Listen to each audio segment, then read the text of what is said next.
الرحمن الرحيم الحمد لله رب العالمين والصلاة والسلام على أشرف الأنبياء والمرسلين سيدنا محمد وعلى آله وصحبه وسلم أجمعين. أما بعد marka hore kusoo dhawaada jaamacadda caalamiga ee Daha International University jaamacadda Daha العالمية. jaamacadda Daha waa jaamacad aan dawli ahayn aan dhaqaale doon ahayn loo aasaasay in lagu soo saaro arday Soomaaliyeed oo awood u leh ama waxbarashadoodu ay la tartami karto heerka caalamiga ah ee dunida ka jira maanta. jaamacaddu waxaa la aasaasay 2012 ilaa hadda ayay shaqeysaa. jaamacadda waxaa lagu bilaabay marka hore kuliyado kooban 2 kuliyadood. alxamdulillah maantana waxaa ay shaqeeya ilaa 6 kuliyadood. kuliyadaha ugu muhiimsan ee jaamacaddu ay bixiso waxaa kamid ah Faculty of Health Science and Medicine oo leh takhasusyada kala ah General Nursing and Midwifery, Laboratory Science, Public Health, Nutrition iyo haatan oo lagu soo kordhiyay General Medicine. sidoo kale jaamacaddu waxay leedahay Faculty of Computer Science and Engineering oo leh departmentida kala ah Department of Information Technology iyo Department of Networking. sidoo kale jaamacaddu waxay bixisaa Faculty of Economics and Management Science oo leh takhasusyada kala ah Accounting and Finance, Business Administration, Banking and Finance, Logistics and Procurement.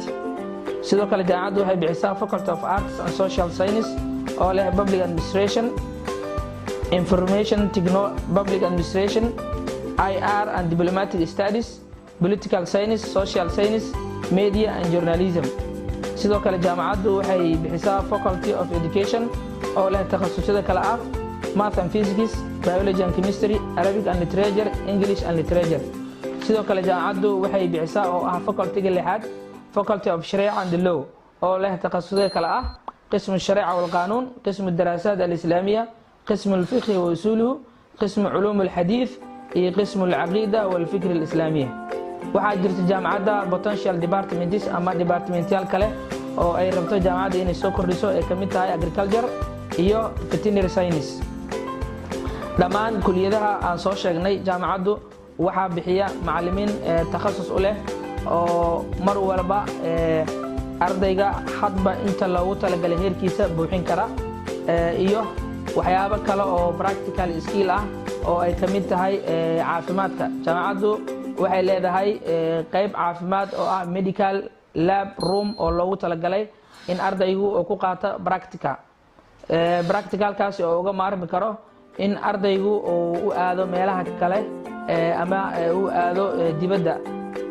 waxaa kamid ah ardayga inuu labka ku qaato laboratory science-ka waxyaabaha lagu baro ay kamid tahay practicalka sida CBC-ga, biochemistry-ga, waxyaabaha kale oo la xiriira microscope-yada iyo wixii lamid ah. sidoo kale waxyaabaha practicalka caafimaadka la siiyo waxaa kamid ah ardayga waxyaabaha nursing-ga ah sida delivery-ga iyo waxyaabaha kale oo catheterization-ka iyo waxaas ay kamid yihiin. jaamacadda Daha waxay leedahay cilaaqaadyo kala duwan. waxaa kamid ah cilaaqada jaamacadda ugu weyn dalka Suudaan, jaamacad Umdurman al-Islamiya, Umdurman Islamic University.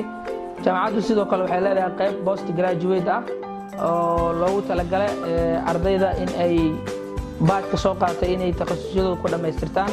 faculty-yada ee jaamacaddu hayso waxaa kamid ah ama qaybaha kala duwan ee lagu diyaariyo post graduate-ka Business Administration, Public Administration, Statistics, Public Law, Private Law iyo Usul al-Fiqh, Fiqh al-Aam, Siyaasa Sharciya. kuliyadaha takhasusyada kala duwan ayaa jaamacadda idin haysa oo ah post graduate studies oo leh diploma caali iyo master iyo PhD intaba. kusoo dhawaada jaamacadda Daha way idin furan tahay gacmo furan kusoo dhawaada. waxaana socda hadda isdiiwaangelinta. aad iyo aad ayay u mahadsantihiin.